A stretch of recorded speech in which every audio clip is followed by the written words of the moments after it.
Onde busco orientação? Eu tenho um bom chefe que me dá conselhos profissionais. Quando eu preciso de ajuda, eu procuro alguém que eu amo e que eu confio. Eu não sei todas as respostas, então é bom procurar em outro lugar. Eu não sei dizer se eu tenho alguém no momento que me dê uma orientação, sei lá. Você tem que procurar isso dentro de você, porque se procurar em outras pessoas, nunca vai aprender. Eu me aconselho com os meus amigos. Se for uma coisa que eu quero mesmo fazer, mesmo que haja mais pontos contra do que a favor, eu faço assim mesmo. Alguém que saiba mais do que eu. Com meu pai quando se trata de garotas. Provavelmente meu pai. Mas nem sempre eu levo tudo o que ele diz ao pé da letra. Eu procuro meu amigo sempre que eu preciso de uma orientação ou ajuda, sei lá. Porque ele é muito inteligente e, o mais importante, ele não julga. Hoje nos deparamos com um leque de opções impressionante. Num supermercado norte-americano comum, temos 48.750 itens para escolher. E todos nós precisamos de orientação, porque todos nós nos deparamos com decisões a respeito da vida, trabalho, parceiros da vida, local de moradia, dinheiro e outras decisões cotidianas que temos que tomar. Ter opções é algo bom, mas não facilita na hora de tomar decisões. Mas isso importa? Tudo é puro acaso ou existe mesmo algum propósito na sua vida?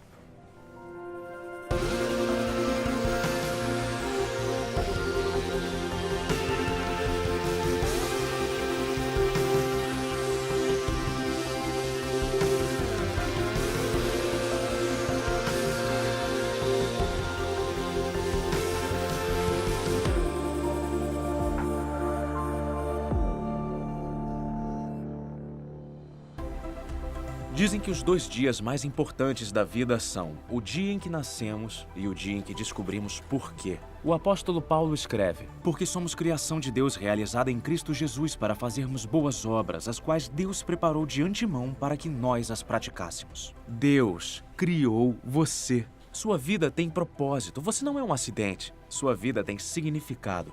Deus tem um destino específico e único para você e sua vida pode fazer a diferença. Às vezes, esse pensamento preocupa as pessoas de que podem cometer algum erro e não realizar o propósito de Deus, mas esse não é o caso. O propósito de Deus para as nossas vidas é maior do que os nossos erros. E na minha própria vida, já cometi muitos erros.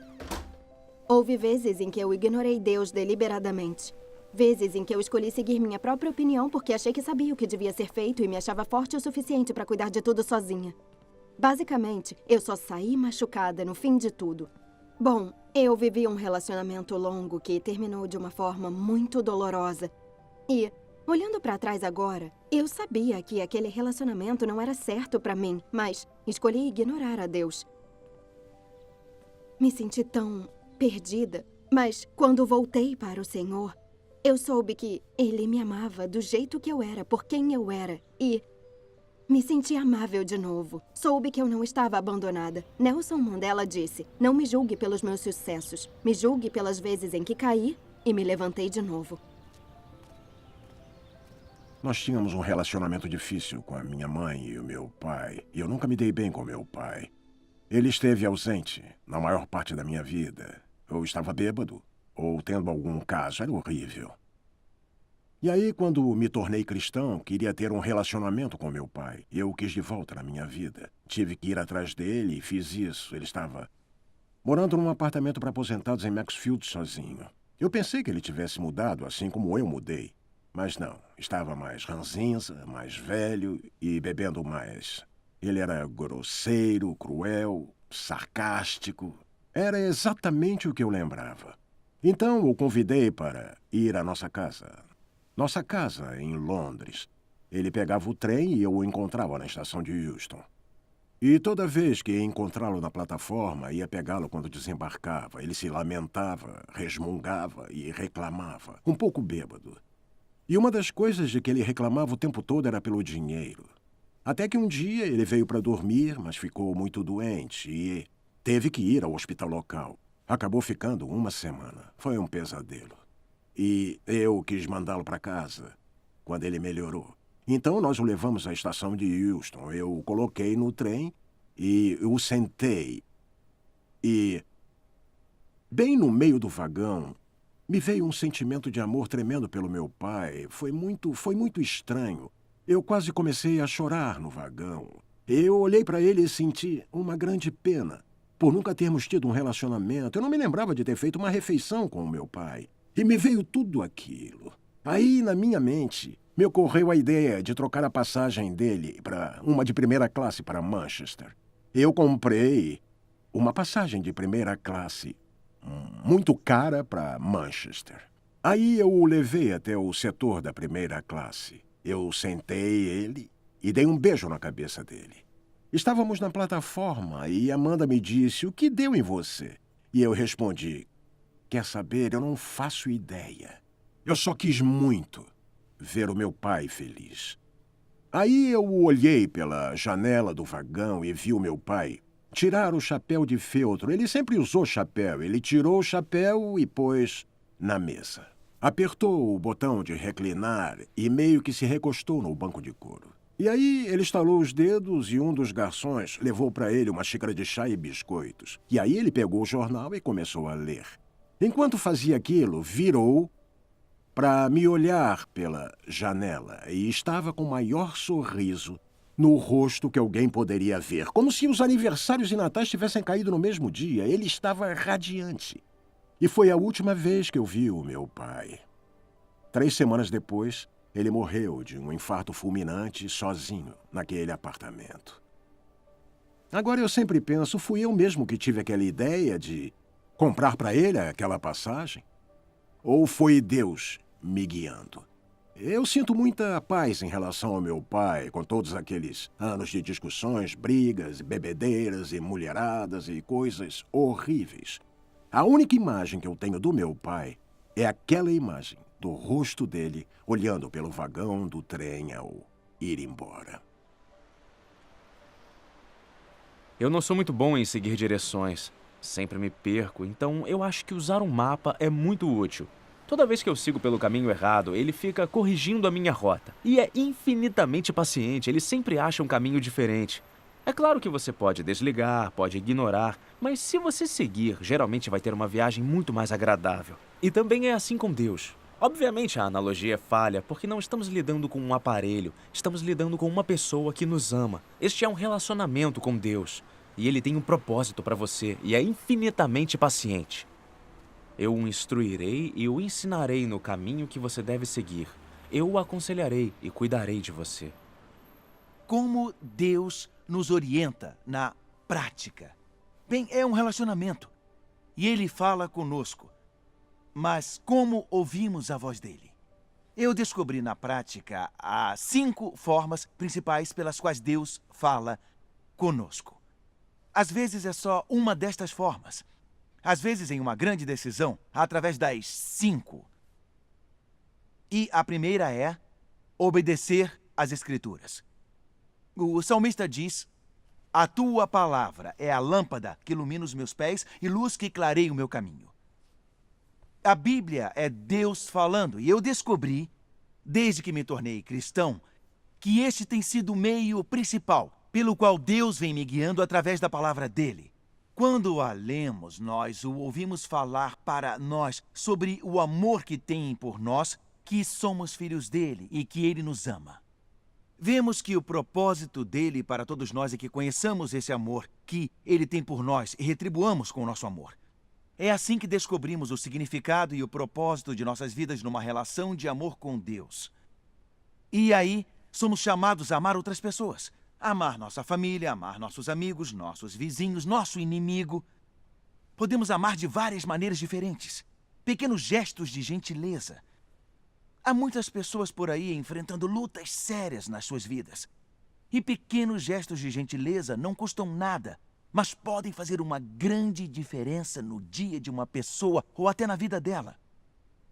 E aí nós vemos neste livro que o propósito de Deus para nossas vidas é que nos tornemos parecidos com Jesus. Por exemplo, que nos tornemos pessoas íntegras. Há algumas coisas pelas quais você não precisa orar. Não precisa orar para saber se deve pagar impostos ou não.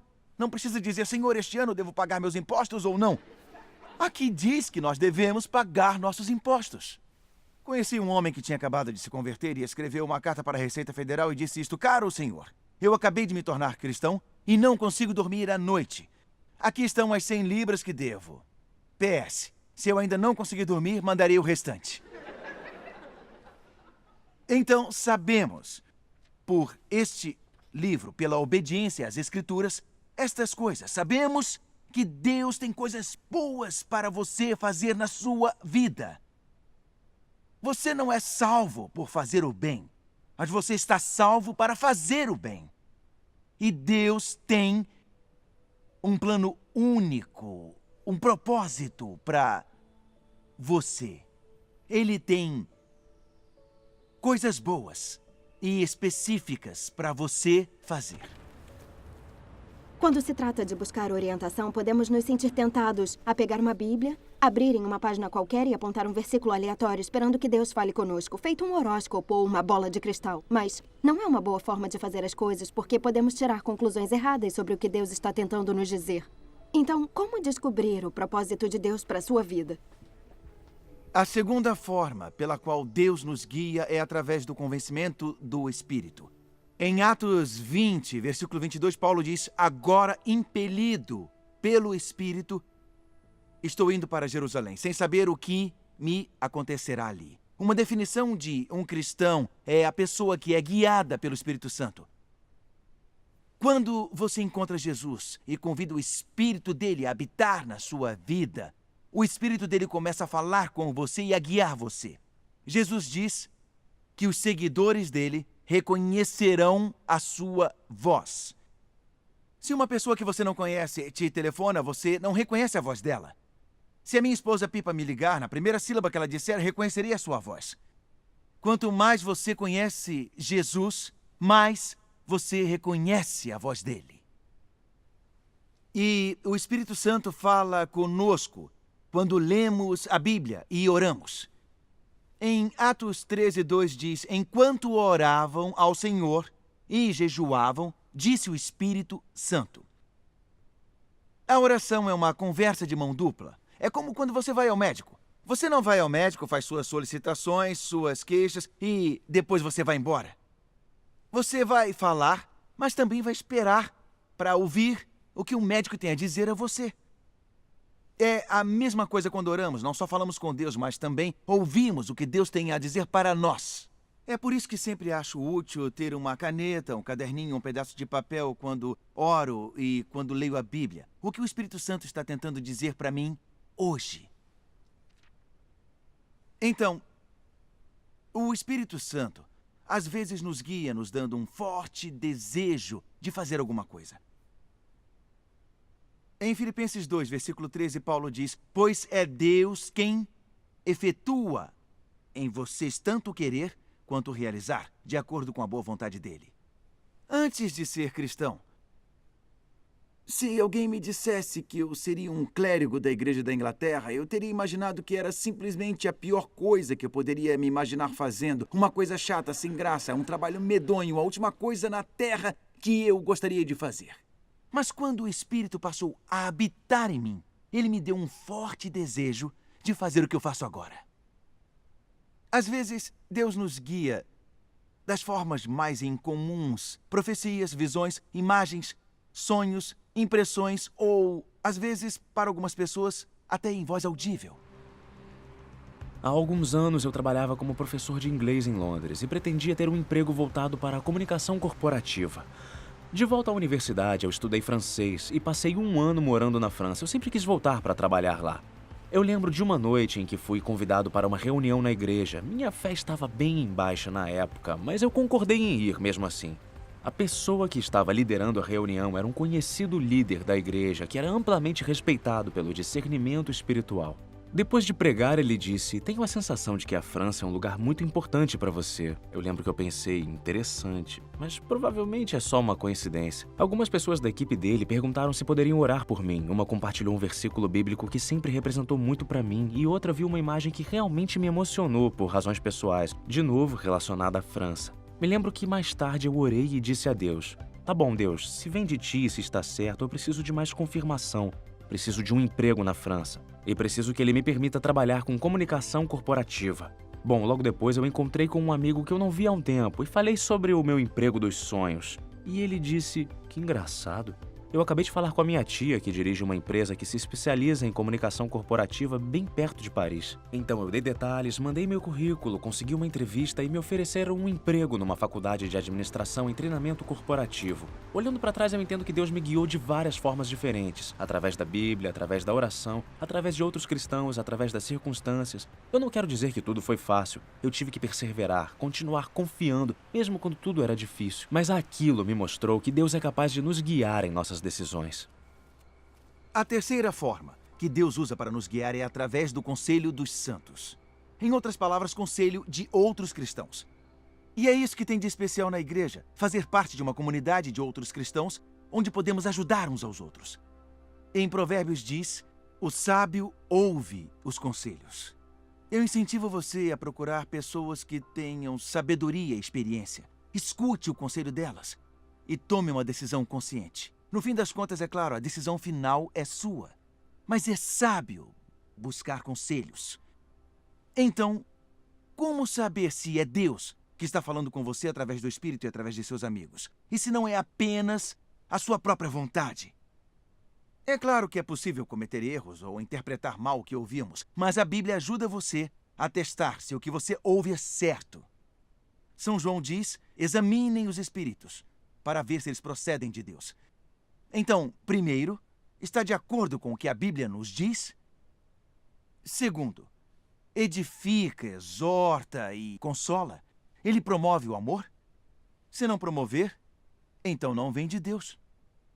Terceiro, você sente a paz de Deus em relação à sua decisão? Paulo escreve que a paz de Deus seja o juiz em seu coração. Então, se não sentir paz em relação àquilo, não deve ser o correto.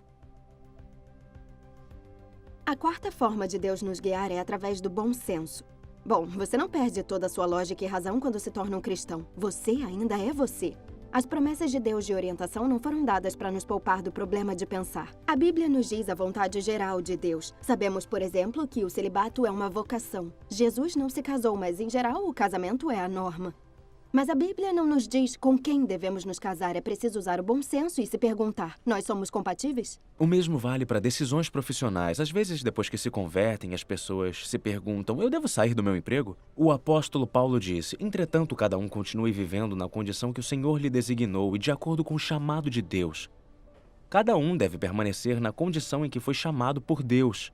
Deus colocou você naquele trabalho por um propósito. Então, a regra geral é, fique exatamente onde está, até Deus lhe chamar para outra coisa. E aquilo que Deus lhe chamar para fazer será algo que combina com o seu temperamento, sua personalidade, instrução e habilidades. E você pode se perguntar, o que eu gosto de fazer? Quais são os meus dons e paixões? O que eu posso fazer bem?